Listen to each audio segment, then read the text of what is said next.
Maryland football has a big concern that we should be talking about more. You are Locked On Terps, your daily podcast on the Maryland Terps. Part of the Locked On Podcast Network, your team every day. What's up, everyone? I'm Tre Moore, video content creator for 247 Sports and InsideMarylandSports.com, and host of Locked On Terps, part of the Locked On Podcast Network, your team every day. So thank you for making us part of your day. And today I'm going to be talking about a concern for Maryland football that I don't think enough people are talking about right now for the Terps. There's a lot of question marks for sure with this Maryland football team, whether it's the quarterback battle, whether it's the new starters in the secondary, and who's going to step up at tight end, and all these different things for Maryland football. But one of the biggest concerns to me that I haven't talked about a ton, and I think that I've been kind of relaxed about, but the more and more I've been thinking about it, and the more and more it's been in my head, it concerns me a lot, is the Maryland football run game. There's so many different components to this. There's so many different factors to this, but I'm going to try and fit them all in. One thing you could say is that if we don't run the ball well, we won't be successful. So right there and then, that automatically makes a concern, because based off what we did last year in the run game, based off of how our running backs played, you could say that it was kind of for a lot of the year for the Maryland football, the Maryland football running back room. It was And you could argue that this year that it could drop even more. And there's a couple of reasons why I kind of think that and why that's kind of in my head. First of all, this offensive line is a concern. It's a concern. I think there's no other way around it. It's a really big question mark to me. I have really no idea how this group is going to perform. Coach Loxley has kind of gone with that portal mindset and has gotten a bunch of different guys in the portal along the offensive line, but that can be a good thing. That can be a bad thing. It can be an thing. I don't really know yet how they're going to perform. And one of the biggest things that your offensive line is going to allow you to do is run the football. And if your offensive line is not creating holes for your running backs, not creating running lanes for your running back, it doesn't even matter how good your guy is.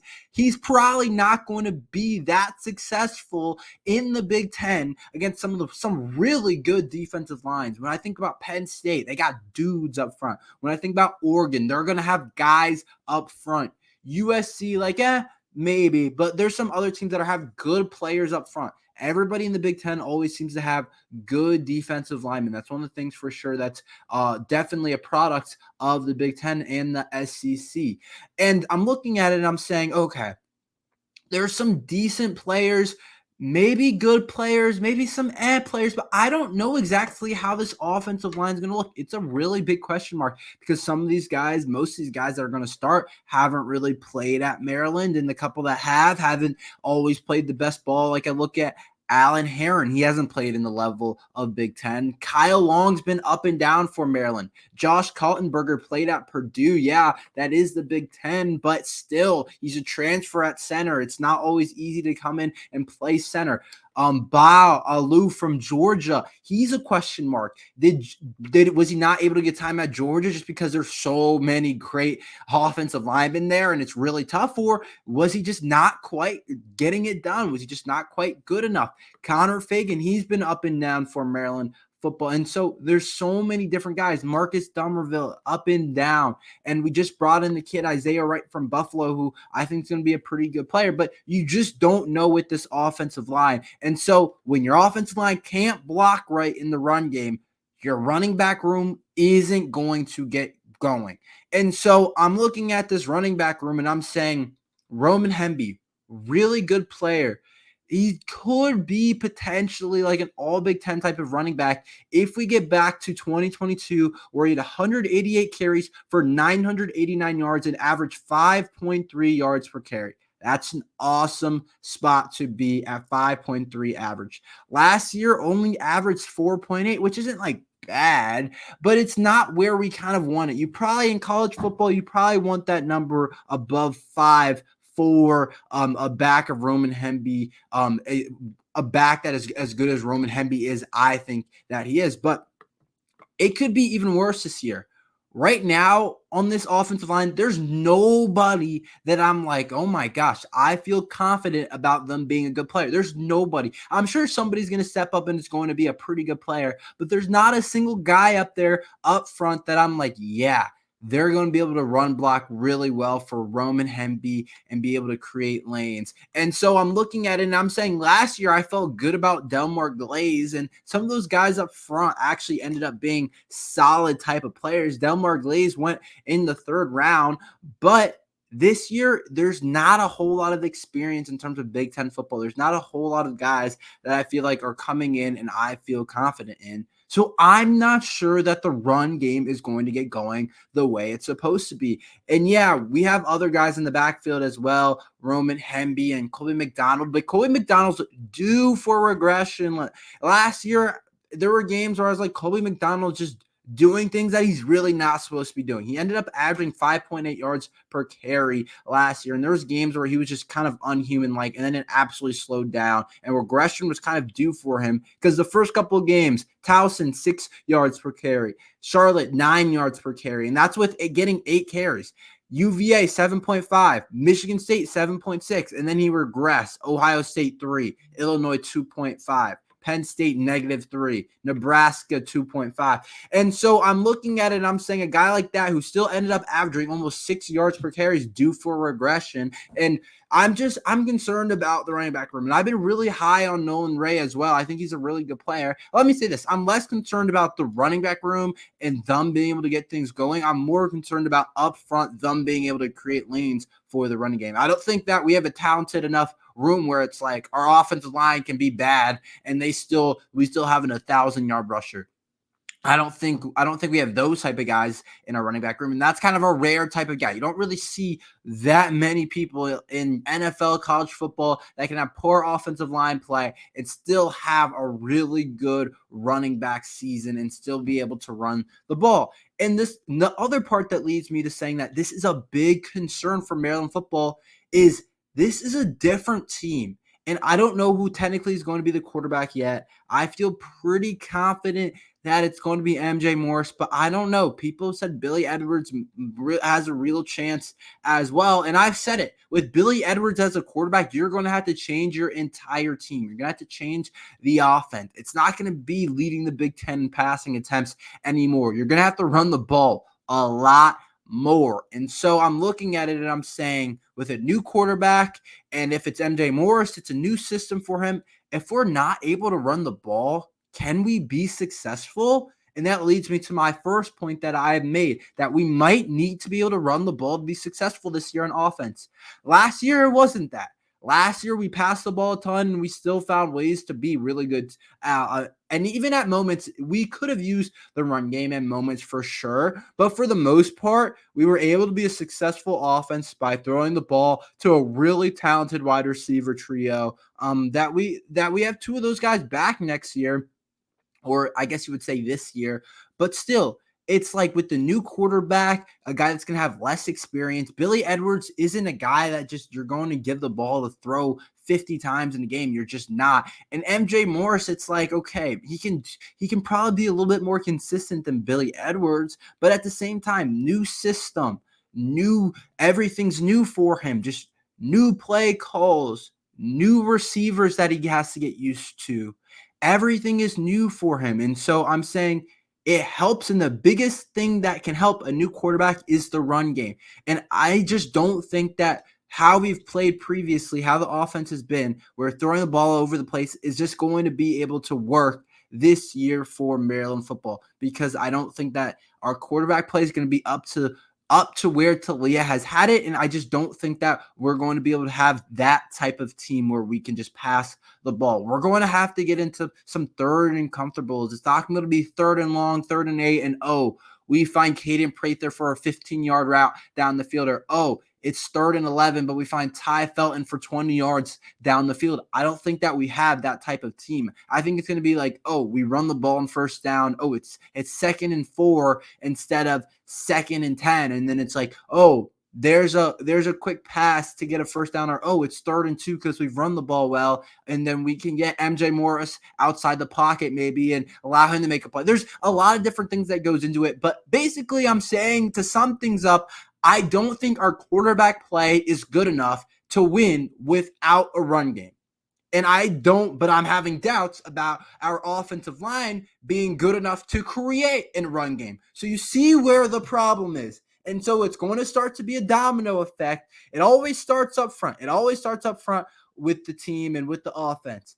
If they can't block in the run game, then we probably can't run the ball. And if we can't run the ball, that's going to be way too much pressure on our young quarterback, or a quarterback with not a lot of experience playing. Because Billy Edwards technically isn't young anymore in terms of eligibility, and MJ Morris has played some games. But in terms of experience in the Maryland system and playing football, you guys know what I mean. Or if it's Cameron Edge, either, still pretty young in terms of eligibility. But if you're not able to run the ball, quarterback's going to struggle. And if quarterback struggles, we're not going to win games. And so that's kind of the basic math equation. So from offensive line to not being able to block for the run game well enough, to the run game affecting the quarterback play and not being able to get to good enough downs and distances, which is going to be important this year, I think that the run game could be a problem. And maybe I'm kind of wrong in saying that. Maybe it's more that the offensive line is a big problem and it leads to everything else,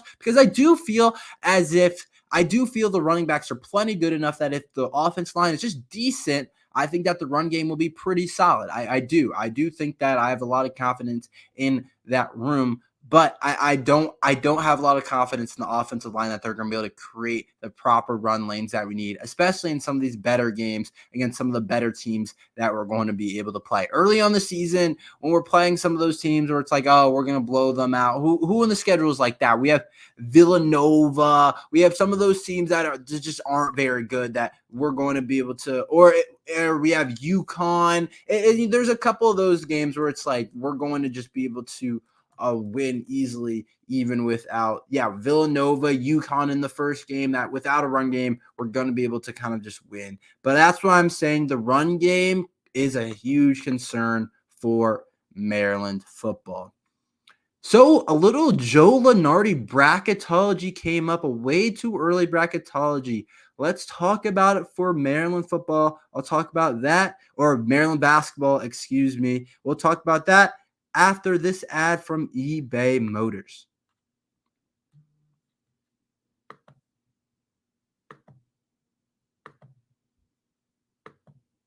Passion, drive, and patience, the formula for winning championships, and is also what keeps your ride or die alive.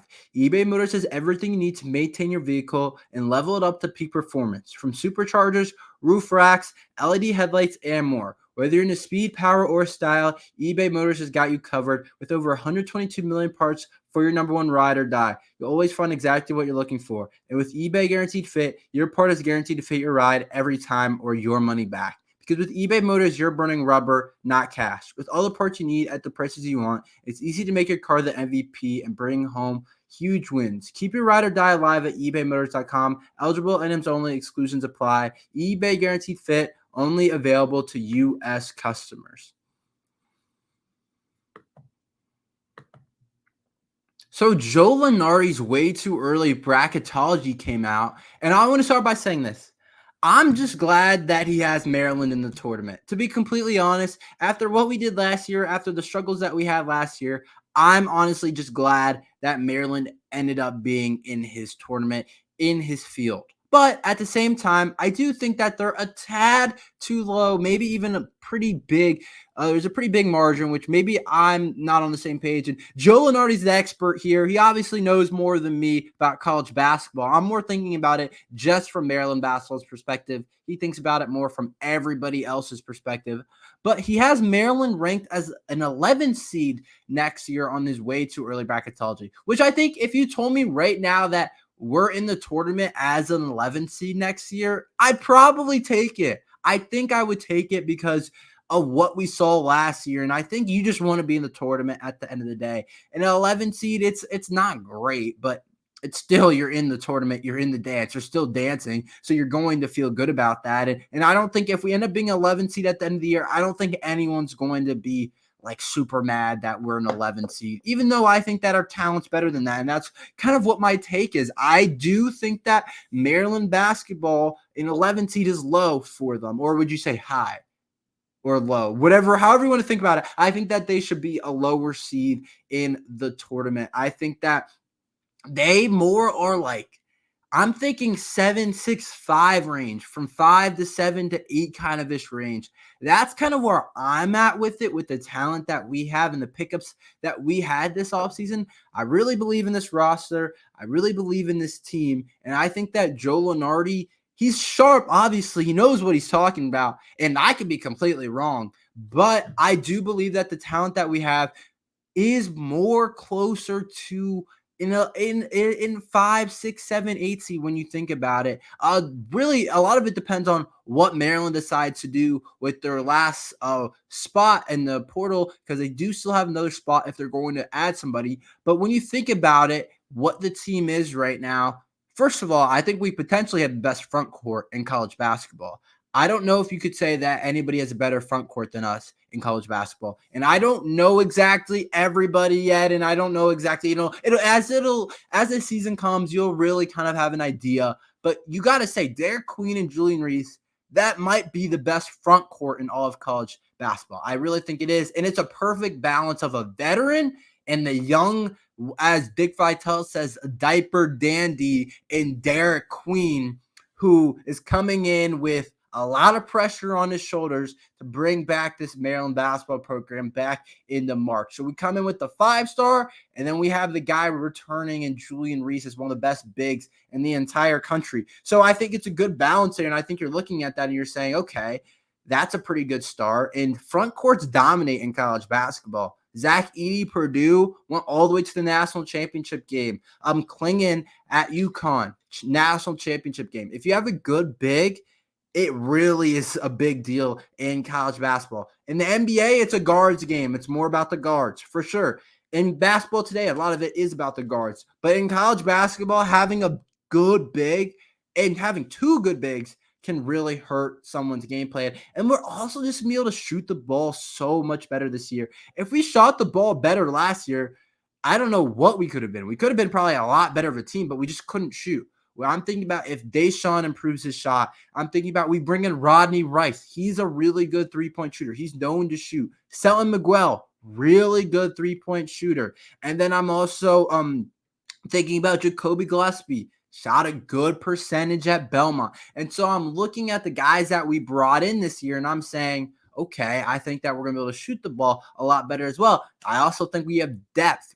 People forget, we get Chance Stevens back. He's also a really good shooter. So I do believe that the team is constructed a lot more. I think there's a lot more balance in the starting lineup. A lot of it's going to depend on how much a guy like Deshaun Harris-Smith improves, how much some of these guys get used to playing in Big Ten basketball, which is some really high-level basketball. But people are saying Jacoby Gillespie and Selton Miguel are the real deal. And so it's going to be interesting to see kind of how this team fares, how it comes together, because I do really believe in the talent on that roster and that Maryland basketball has. And I think that it's better than an 11 seed. I think that it has the talent to win the Big Ten potentially. And that might seem a little bit high right now. And I'm unsure of how the other teams kind of look. And I know some other teams have recruited well, whether it's Rutgers, Michigan State's always going to be there, and Illinois has been really good recently, and whatever. But I do think that Maryland basketball is in a really good spot to be a potential 5, 6, 7-ish, maybe all the way down to 8 seed in the tournament. But I'll say it again. If Maryland basketball is an 11 seed next year, I don't think I complain. I don't think I'm upset. I think I'm just happy to be in the tournament and to be talking about March Madness. But if we are an 11 seed, we could definitely upset us. I think it had us playing St. John's. That's who it was. I think it had St. John's as the 6th seed and us playing 6th seed and playing St. John's. And that would be interesting kind of first round matchup. And I would definitely put in my bracket a Maryland basketball win, but it's obviously way too early. Who knows what's going to happen? Who is going to lead Maryland football in touchdowns next year? I'll talk about that right now. So Maryland football season is coming around pretty fast, and I thought I would talk about who I think is going to lead Maryland football in touchdowns. So first, here are kind of the candidates for potential guys that could lead Maryland football in touchdowns. First, it's got to be Roman Hemby, and without Antoine Littleton here, I think that it boosts Roman Hemby's kind of his potential, his touchdown potential, for sure. If this is fantasy football, I know this is college football, so I don't think really people play college football, fantasy football. But if this was fantasy football in the NFL, you would say without Antoine Littleton, Roman Hemby's kind of ceiling as a player in terms of that type of production, in terms of touchdown production, goes up a lot because Antoine Littleton was getting a lot of carries, the kind of the goal line, kind of those type of carries, just because of how big he was as a player. And so he took a lot of those opportunities away, even though he only ended up with 2 touchdowns. In 2022, he had 6 touchdowns, but he does still take away some of the carries from Roman Hemby down at the goal line. And so I'm thinking Roman Hemby is definitely a guy that could potentially lead us in touchdowns next year. It's interesting because last year, his touchdowns definitely dropped off. He had 10 in 2022. He had 4 rushing touchdowns, 3 receiving touchdowns, but he's definitely a guy that you might put him as a favorite. I'll let you guys know who my favorite is at the end. But you got to go to the tight end room as well. Preston Howard and Dylan Wade both had touchdowns in the Music City Bowl game, which is interesting.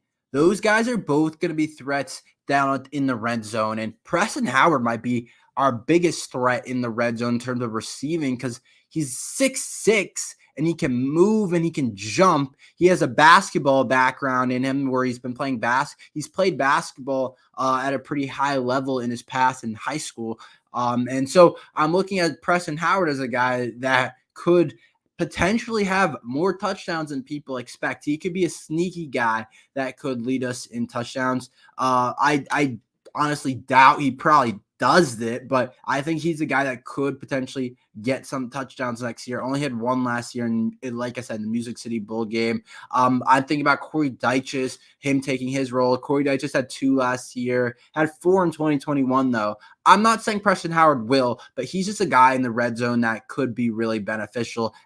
In Dylan Wade, too. Dylan Wade's not as tall as Preston Howard, but he, of course, has been playing really well. But, of course, going on to the receivers, I think that could have potential to combine for a lot of touchdowns. But it's interesting because Talia is no longer the QB, so you might not get the bombs as much, like the 50-yard passes down the field. Last year, Ty Felton had 6, which is a pretty good number for a receiver. So I'm also looking at Felton and Ben Prather as well as a really good red zone threat that could potentially lead us in touchdowns. Ken Prather at 5. But at the end of the day, we got to pick one guy. And I think it's Roman Hemby. And I don't think it should be super close. Roman Hemby should get the carries down low at the goal line now without Antoine Littleton. That should add 1 or 2 touchdowns for Roman Hemby. But he's also just going to create a lot of opportunities himself, not just the Antoine Littleton carries that he got down low at the goal line, but it's Roman Hemby got a lot of those carries last year. And as well as the explosive plays, you can expect 1 or 2 maybe explosive plays where he breaks, think about the Music City Bowl game, the one that made Billy Edwards' stats look so good when he took that screen pass from Billy Edwards to the crib. And so you think he's going to have 1 or 2 of those because he's usually due for an explosive type of play in the season where it's like a 50-yard touchdown. And so also him as a receiver, which I kind of just touched on, but specifically him as a receiver also can get touchdowns down in the red zone and like some really explosive plays when you're at a 50-yard line and maybe he breaks a quick pass in the flat all the way down. So I do think Roman Hemby should. I think second and third is kind of the bigger question, but I think Caden Prather and Ty Felton should be right there, but sneaky, I'm telling you, Preston Howard could be a really good threat down in the red zone because of his size, and he has that kind of ability. But that's all we have for today. Thank you for listening to Locked on Terps. Make sure you like and subscribe. We're here every day talking Maryland football and basketball. So thank you for listening to Locked on Terps.